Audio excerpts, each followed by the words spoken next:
Hello everyone and welcome. I wanted to talk a little bit about reflection and self-reflection in interpretation and storytelling experiences today, because when we reflect on an experience we've had, it's such a massive part of our learning and of what we have chosen to take with us from the experience we've just had and from the story we've just been engaged with. And it's also very much something that impacts the way we choose to remember that experience afterwards. So how we choose to create a memory around that experience, and also essentially something that very much impacts the way we tell others about the experience we have had, maybe others who weren't part of the experience or who didn't share the experience with us. So reflection is a huge part of the way we create interpretation and storytelling projects as well, and how we can spark that in visitors especially. If you like the content of these videos, please remember to like them, subscribe to the channel and add your comments below. So let's just begin by having a look at what actually is reflection and self-reflection.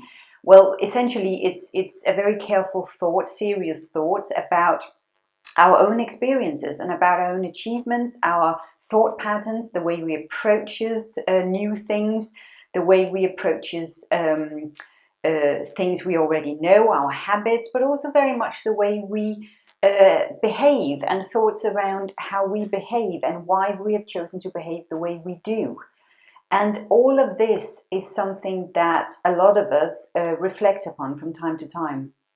Now, when it comes to interpretation and storytelling, reflection or self-reflection very much can help us put our personal experiences into perspective. So things we have experienced ourselves, for good and bad. It can also help us find a clarity around something that we might find difficult to explain, or that we struggle a little bit to understand. So essentially it can provide an insight. It can also support us in our decision making, and essentially this is because we get to see a bigger picture. Maybe we see our own issues, problems, struggles through another light via a story or a piece of interpretation. And this is effectively what helps us grow and learn. So reflection is a massive part of how we engage with an experience, but also very much of what we choose to take with us in terms of our learning and how that can help us grow. There are many different ways of encouraging self-reflection and reflection, overall reflection in interpretation and storytelling projects. But I just wanted to highlight some of, I think, the most essential ones here. First of all, never be afraid to ask the important, very current and insightful questions. So very simple questions like, what would you have done if this had been you? Have you experienced anything like this before, or something similar? What do you feel about such and such? Now, what these questions do is that they require an emotional engagement. They force you to relate to what you have, the story you have just been presented to. And effectively, through questions like these, you can also encourage people to relate to current affairs, deeper thought. It can be linked to current discussions. So things that goes on in the news right now, politics, religion, society affairs, whatever's on the news right now. This will already be something that is very much in people's thought patterns already, because this might be something that is already in the news, something people are already discussing, for good or bad.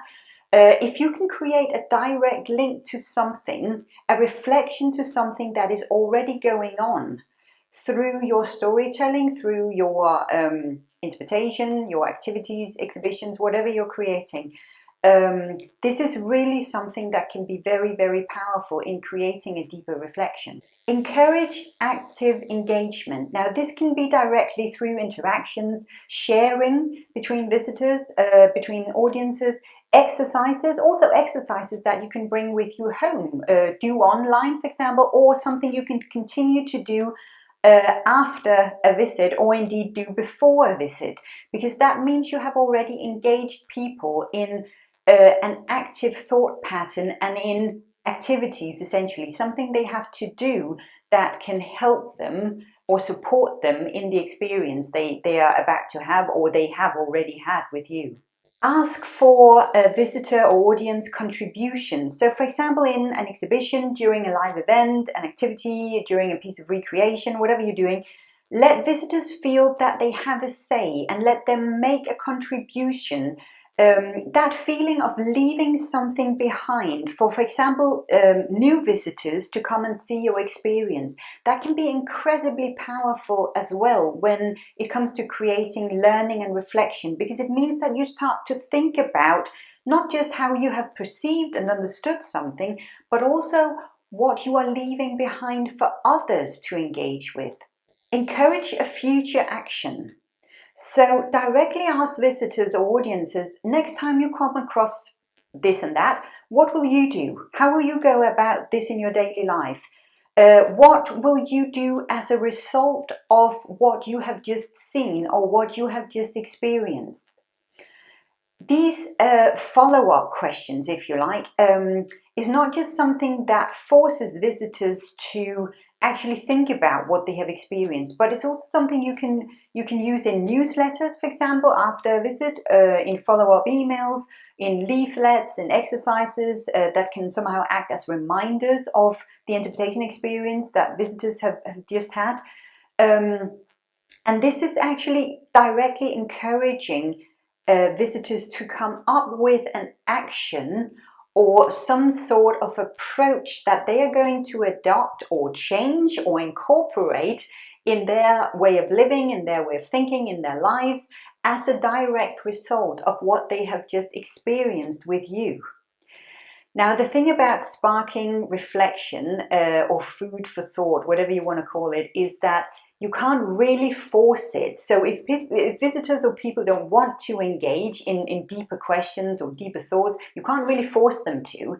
But there will always be visitors who come to actually, with this purpose in mind, to actually engage in this way and who want to find and explore for themselves the deeper layers of your stories, the deeper layers of your interpretation. And that can be a very, very powerful experience. And it's wonderful also when you're doing interpretation and storytelling to follow up on this. What did people take with them? What did they find useful and how? Because very, very often it's going to be something that's very different from what you had probably imagined when you started to design and create your interpretation and storytelling experience.